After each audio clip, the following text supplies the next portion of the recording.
ത്രിതല പഞ്ചായത്തിൽ ഒരു കൈ നോക്കാൻ സിനിമാ സംവിധായകനും രംഗത്ത്.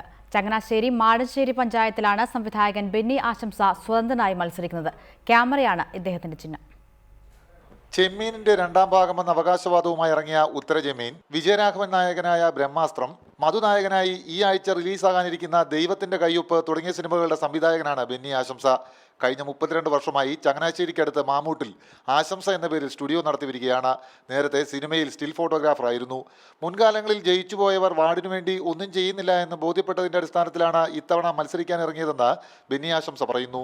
ഞങ്ങളുടെ വാർഡിലെ വികസനങ്ങൾ ഞാനിപ്പോഴും നോക്കിക്കാണുമായിരുന്നു. കഴിഞ്ഞ 2 ഇലക്ഷനിലും ഓരോ സ്ഥാനാർത്ഥിയോടൊപ്പം നമ്മൾ നിൽക്കുകയും ഓരോ വിജയിപ്പിക്കുകയും ചെയ്തു. പക്ഷേ പിന്നീട് അവർ ആ മണ്ഡലത്തിലേക്ക് തിരിഞ്ഞു നോക്കിയില്ല. അപ്പം ഞാൻ കണ്ടു, ഇവർക്ക് എതിരായിട്ട് ഒരു ശക്തമായ ഒരു എതിരാളി ഉണ്ടെങ്കിൽ ഇവർ ഇനിയും ജയിച്ചു വന്നാൽ എന്തെങ്കിലും ചെയ്യുള്ളൂ. അപ്പോൾ അതുകൊണ്ട് തന്നെ ഒരു സ്വതന്ത്ര സ്ഥാനാർത്ഥിയായിട്ട് നിൽക്കാൻ ഞാൻ തീരുമാനിച്ചു. ജീവനോപാധിയായ ക്യാമറ തന്നെയാണ് ബെന്നി ആശംസയുടെ ചിഹ്നം. ക്യാമറയുമായി രാവിലെ ബൈക്കിൽ ഒറ്റയ്ക്കാണ് പ്രചാരണം. വീടുകൾ കയറി ഇറങ്ങി വോട്ട് അഭ്യർത്ഥിക്കുന്നതിനോടൊപ്പം ആവശ്യക്കാർക്ക് ഫോട്ടോയും എടുത്തു നൽകുന്നുണ്ട്. എന്തായാലും മാടപ്പള്ളി പഞ്ചായത്തിലെ 6ാം വാർഡിൽ ഇത്തവണ വിജയിച്ചു കയറാമെന്ന ഉറച്ച പ്രതീക്ഷയിലാണ് ബെന്നി ആശംസ. റിപ്പോർട്ടർ, കോട്ടയം.